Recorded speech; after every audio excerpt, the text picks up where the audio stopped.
Go! Actually, naminaw ko, Ma'am Yvette, thank you for that very generous introduction.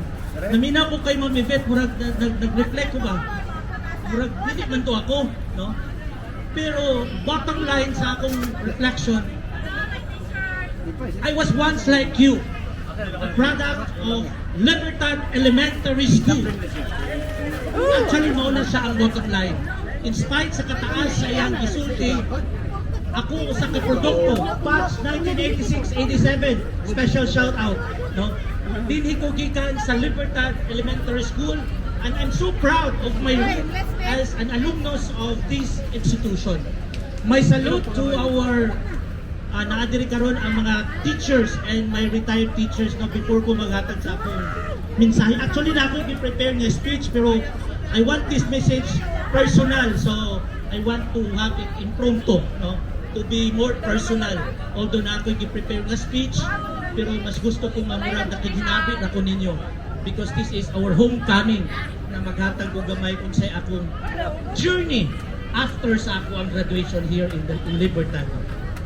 Of course, my commendation in my capacity as the alumnus of this institution, my commendation goes to, of course, our principal, si Ma'am Aslima Rahmat, the current principal of atong palakpakan, si Ma'am Rahmat, and of course, ang iyang gisundan nga maoy murag nag-umol gyud nga matuman ang maong process based sa atong generations.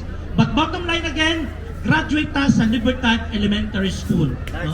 Atong palakpakan ang atong alma mater, Libertad Elementary School. Wala din magpalakpak. We are so proud of that. No? Maugani na nga natay mga teachers karon nga murag last man standing na ko nga teachers are women. Naa si Ma'am Elisa Kagawaan, may grade 5 teacher, ato siyang palakpakan. Sorry ako i-acknowledge kay mo man akong teacher. Travel siya together with her family all the way from the United States, Hawaii right now. And of course, Dexter Kagawaan, who is also an alumnus here, no? And the family, travel sila, and I know there are also alumni here, nagikan pagani sa layo nga lugar, nag-anhigod sila para makipagtimbaya, no? Muban ka na to. The Bon family, nakita na ako. Oo.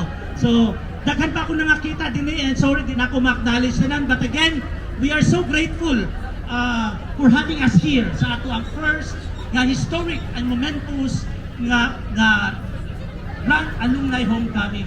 Ako pong pasalamatan si Auntie Piña. By the way, si Auntie Piña, mawagod ni siya ang institution na po din sa atong isla siya karon. Si Ma'am Hipitulan na minyo siya ni Sir Lagumbay.